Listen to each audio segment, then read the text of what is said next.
El cliente de la Yamaha AR 2023 afirma que uno de los motores principales no cambia.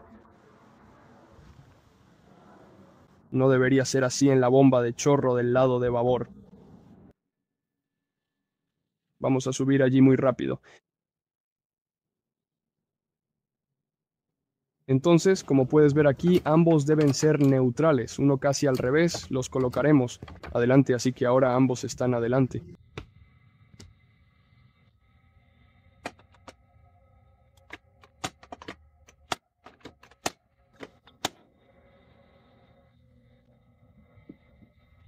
La unidad va a necesitar una nueva cable de cambio.